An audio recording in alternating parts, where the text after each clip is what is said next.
Hey y'all. So let's just talk about this for 1 second. What is the deal with clean makeup? Like, how in the world do you even find that? Because I know that was a huge struggle for me in the very beginning of trying to find a clean, sustainable product that I could use. Like, literally had a huge problem with that. So I didn't even know where to start. I didn't even know where to look. I didn't even know what I was supposed to be avoiding. I didn't know what I was supposed to be looking for. I really had no ideas, zero ideas about what I was supposed to be doing and what I was supposed to be avoiding and what was problematic, because there's just so much information that it is overwhelming. So what I end up finding out is that we have this whole regulatory system that regulates chemicals. And in reality, there's so many unregulated things in the United States that there's so many loopholes that they could put just about anything they want in our cosmetics. And so the idea is trying to figure out what we should be avoiding, and then what we really should be avoiding. And then what are some of the things that, you know, we could avoid, but, you know, could live with, I guess you could say. So the idea is the list is extensive. So many things, right? But the quick and dirty list is fragrance is number one. We want to stay away from all fragrances because in our makeup, fragrances are toxic. Period. Unless it comes from a natural source. If it's in a synthetic fragrance, you definitely want to stay away from that. We want to stay away from parabens. We want to stay away from those. We also want to stay away from sulfates. We definitely want to stay away from sulfates also. And there's a bunch of other words that I can't pronounce. And I'm just going to be honest with you. I've learned like there's a little quick and dirty list that I can keep. So when I'm walking down the aisle of some place that I want to look at, whether it's honestly shampoo or conditioner or anything that I would put on my body, lotion, whatnot, the quick and dirty list, I can look at it really fast and be like, no, I don't think so.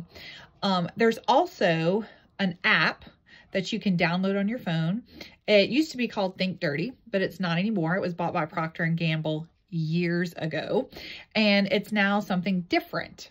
And that particular app will let you, if you're in an aisle in the store, scan the product. And if that product has been reviewed by that app, it will tell you, it will give you a number of potential toxicity. So the lower the number, the better. The higher the number, the worse. And it will actually indicate to you what ingredient is problematic, which is great because you don't have to remember. You can just scan a little scanny scan and figure out if it's good enough for you or not.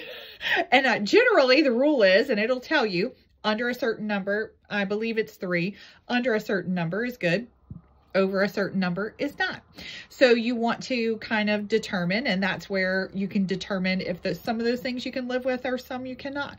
So there's different things like that that you can do. And you can do that with makeup. You can do that with shampoos, conditioners, any sort of body products that you put on your body. You can scan those things. And I actually do believe household things you can scan also, like household cleaners and different things. If they've reviewed it, there is a number associated with it. There's a number associated with it, and they will tell you whether this product is good or bad, and it'll tell you what ingredient in this product is good or bad. Sometimes the product can look really good and have one ingredient that throws the whole thing off. Just one. And a lot of times it's fragrance, okay? So you can have like you can scan deodorants, and it'll have all these totally fine things in it, and it has fragrance. So then it's no, we can't do that, right?